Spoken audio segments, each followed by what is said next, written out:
यह पोक्रोव्स्क है।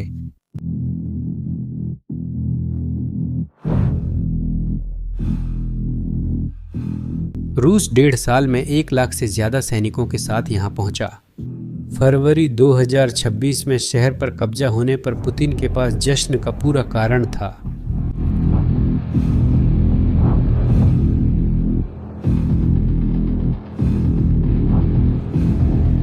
समस्या ये थी कि जब वो जश्न मना रहे थे,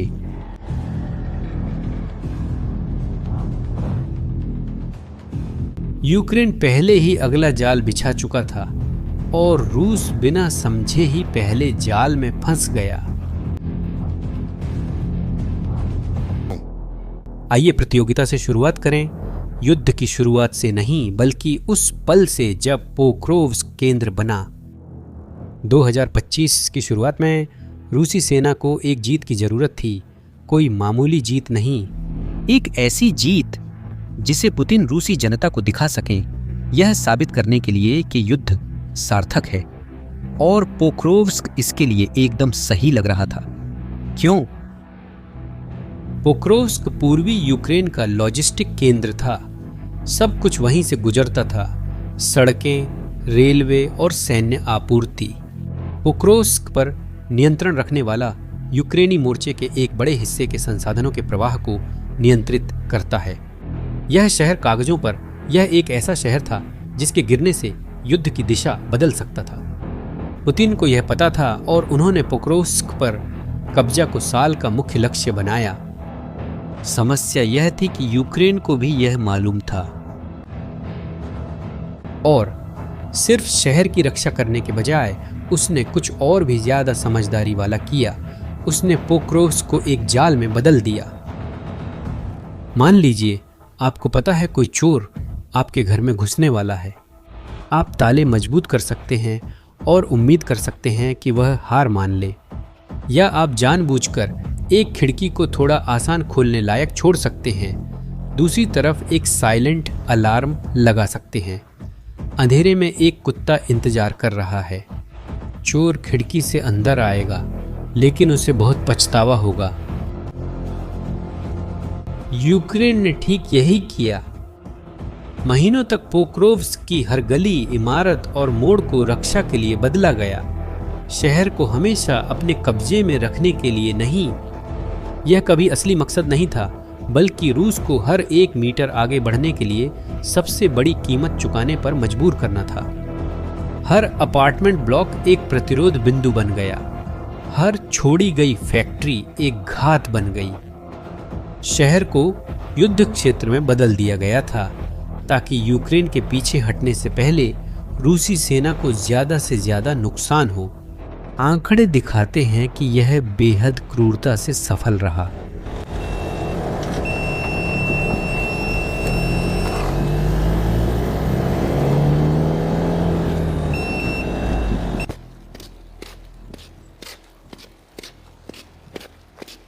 जनवरी से अक्टूबर 2025 के बीच पोक्रोव्स्क में आगे बढ़ने के लिए जिम्मेदार रूसी सेना की मुख्य टुकड़ियों ने लगभग 1,04,000 सैनिक खो दिए, जिनमें से कम 47,000 मारे गए। सिर्फ पोक्रोव्स्क सेक्टर में, पूरी जंग या फ्रंटलाइन पर नहीं।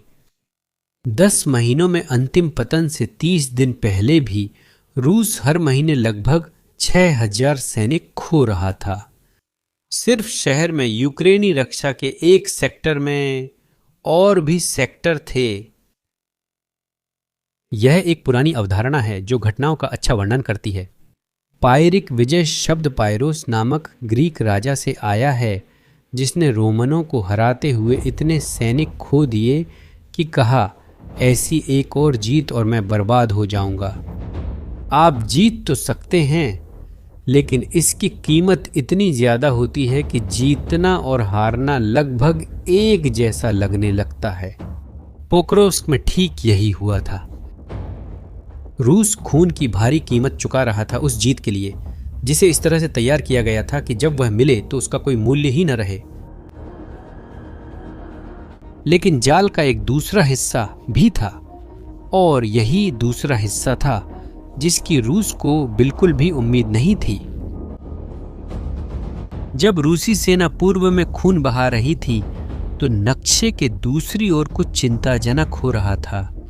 झापोरिजिया क्षेत्र में, जो यूक्रेन के दक्षिण में एक इलाका है और पोक्रोव्स्क से लगभग 400 किलोमीटर दूर है, रूसी सेनाएं आगे बढ़ रही थीं और पूर्व के विपरीत, जहां हर शहर में वर्षों से बनाई गई रक्षा व्यवस्थाएं थीं, दक्षिण का रास्ता अपेक्षाकृत खुला था। इसकी वजह सीधी थी। यूक्रेनी ध्यान पोक्रोव्स्क पर केंद्रित था, संसाधन पूर्व में थे और रूस इस मौके का फायदा उठाकर पूरे यूक्रेन के सबसे महत्वपूर्ण शहरों में से एक की ओर दबाव बना रहा था। झापोरिजिया 7 लाख आबादी वाला शहर और यूरोप के सबसे बड़े परमाणु संयंत्र का मुख्यालय। 2025 के दौरान रूसी सेनाएं हुलियाईपोले की ओर बढ़ती रहीं, जो क्षेत्र के पूर्व में एक छोटा शहर है और यूक्रेनी रसद सहायता केंद्र के रूप में काम करता था। जनवरी 2026 में हुलियाईपोले लगभग गिर चुका था। पश्चिम की ओर रास्ता खतरनाक रूप से खुला हुआ था। अगर रूस आगे बढ़ता रहा तो वह अंततः झापोरिजिया शहर को तोपखाने और ड्रोन की पहुंच में ला सकता था और परमाणु संयंत्र, जिसे 2022 से रूसियों ने कब्जे में रखा है और बार बार अंतर्राष्ट्रीय वार्ताओं में दबाव के हथियार के रूप में इस्तेमाल किया है, और भी ज्यादा अलग थलग पड़ जाता। उस समय यूक्रेनी कमान ने एक ऐसा फैसला लिया जो पहली नजर में समझ से बाहर लगता था। उसने अपनी एक एलीट रेजिमेंट पोक्रोव्स्क से हटा ली, जो उत्तर में शहर की रक्षा करने वाली आखिरी टुकड़ियों में थी। उसे हटाने का मतलब था रूसी सेना के आगे बढ़ने का रास्ता खोलना। इसका मतलब था मान लेना कि पोक्रोव्स्क गिर जाएगा, और यह सबको पता था। पर यूक्रेन ने कुछ ऐसा सोचा था जो रूस नहीं समझ पाया। पोक्रोव्स्क ने जो करना था किया, शहर ने जो नष्ट करना था नष्ट किया। पूर्व में रूसी सेना थकी बिखरी थी और यूक्रेनी रक्षा पंक्ति के अगले बड़े शहरों पर हमला करने की स्थिति में नहीं थी। पोक्रोव्स्क को कुछ और हफ्तों तक बचाए रखने से गणना नहीं बदलती, लेकिन रेजिमेंट के दक्षिण में इस्तेमाल से सब बदल गया। फरवरी 2026 की शुरुआत में यूक्रेन ने दक्षिण में हमला किया। पैरा ट्रूपर्स और असॉल्ट ब्रिगेड्स ने मिलकर एक ऐसा ऑपरेशन चलाया जिसने जापोरिजिया में रूसी सेनाओं को पूरी तरह से चौंका दिया। लेकिन आखिरकार उस इलाके में हर एक यूक्रेनी के मुकाबले 5 सैनिकों की संख्यात्मक बढ़त रखने वाली सेना को ऐसे कैसे चौंका दिया गया? इसका जवाब 2 घटनाओं में छुपा है, जो लगभग एक साथ हुई और जिन्होंने रूसी सेना की देखने व ऑपरेशनों के समन्वय की क्षमता को पूरी तरह बदल दिया। पहला था स्टारलिंक। यूक्रेन स्टारलिंक का इस्तेमाल इकाइयों के बीच संचार के लिए, ड्रोन हमलों के समन्वय के लिए और कमांड को युद्ध के मोर्चे से जोड़े रखने के लिए करता है। जो बात बहुत कम लोग जानते थे वह यह थी कि रूस ने अपनी यूनिट्स के लिए स्टारलिंक टर्मिनल्स की तस्करी में सफलता पा ली थी। रूसी सैनिक इन उपकरणों का अवैध रूप से इस्तेमाल करके हमलावर ड्रोन उड़ाने और युद्ध में गतिविधियां समन्वित कर रहे थे। फरवरी 2026 में यूक्रेन ने कंपनी को इस अवैध इस्तेमाल के बारे में सूचित किया। टर्मिनलों को दूर से ब्लॉक कर दिया गया। रातों रात रूस ने एक संसाधन खो दिया जो उसके लिए युद्ध के मैदान पर काम करने का एक अहम हिस्सा बन गया था। दूसरा झटका और भी विडंबनापूर्ण था, जो खुद रूसी सरकार से आया। देश के भीतर आंतरिक आलोचनाओं और असुविधाजनक सूचनाओं के प्रसार को लेकर चिंतित क्रेमलिन ने सैन्य बलों के लिए टेलीग्राम की पहुंच को सीमित कर दिया। समस्या यह है कि टेलीग्राम कई रूसी इकाइयों के लिए मुख्य फील्ड संचार चैनल बन गया था। मोर्चे पर सैनिक आदेश पाने, रिपोर्ट भेजने और दुश्मन की गतिविधियों की चेतावनी देने के लिए इस ऐप का उपयोग करते थे। रोक लगने से रूसी सेना के कई हिस्से बिना किसी कारगर संचार के रह गए। सोचिए, इसका असल मतलब क्या है? साथ ही रूस ने अपना सैटेलाइट इंटरनेट और मुख्य फील्ड मैसेजिंग सिस्टम खो दिया। यह बिना टेलीफोन, बिना रेडियो और बिना जीपीएस के किसी जटिल सैन्य अभियान को संचालित करने की कोशिश करने जैसा है। नाटो के एक वरिष्ठ अधिकारी ने स्थिति स्पष्ट रूप से बताई। रूस को कमांड की अराजकता में डाल दिया गया था और यूक्रेन को ठीक ठीक पता था कि कब हमला करना है। परिणाम जल्द सामने आए। कुछ दिनों में यूक्रेनी सेनाओं ने उस क्षेत्र की 2 नदियां पार कर लीं, ऐसी प्राकृतिक बाधाएं जिन्हें रूस सुरक्षा रेखा मानता था, और उन्होंने रूसी सेनाओं को उन इलाकों से वापस धकेलना शुरू कर दिया जिन्हें जीतने में रूस को महीनों लग गए थे। यूक्रेनी सेनाओं के मुख्य कमांडर ने 16 फरवरी को दक्षिण में सैनिकों से सार्वजनिक घोषणा से कुछ दिन पहले खुद मुलाकात की। 20 फरवरी को राष्ट्रपति जेलेंस्की ने पुष्टि की कि एक हफ्ते में 300 वर्ग किलोमीटर क्षेत्र मुक्त कराए गए, 8 शहर और गांव वापस लिए गए। स्केल समझने के लिए 300 वर्ग किलोमीटर लगभग पेरिस के शहरी क्षेत्र जितना है। यह सब एक हफ्ते में वापस लिया गया, जबकि आमतौर पर दोनों पक्ष कुछ हेक्टेयर जमीन के लिए लड़ते हैं। और खुद रूस के अंदर की प्रतिक्रियाओं ने इस झटके की गंभीरता की पुष्टि कर दी। रूस में ऑनलाइन चैनलों का एक समूह है जिनमें से हर एक के लाखों फॉलोअर्स हैं। इनका संचालन वे करते हैं जो युद्ध का समर्थन करते हैं और उस पर नजर रखते हैं। वे पुतिन का समर्थन करते हैं, आक्रमण का समर्थन करते हैं, लेकिन अक्सर रूसी सैन्य कमान की आलोचना इतनी खुलकर करते हैं जितनी आधिकारिक मीडिया कभी अनुमति नहीं देगा। दक्षिण में यूक्रेनी बढ़त के बाद इन चैनलों ने संचार विफलता, समन्वय समस्याएं और यूक्रेनी बढ़त की खबरें प्रकाशित करनी शुरू की, जिन्हें रूसी सरकार सार्वजनिक रूप से देर से मान रही थी। यह यूक्रेनी स्रोत नहीं थे जो कह रहे थे कि रूस असफल हो गया, बल्कि युद्ध का समर्थन करने वाले रूसी खुद स्वीकार कर रहे थे कि उनकी अपनी सेना को सोते हुए पकड़ लिया गया था। और जब ये सब कुछ युद्ध के मैदान में हो रहा था, उतना ही महत्वपूर्ण कुछ यूरोप में वार्ता की मेजों पर भी घटित हो रहा था।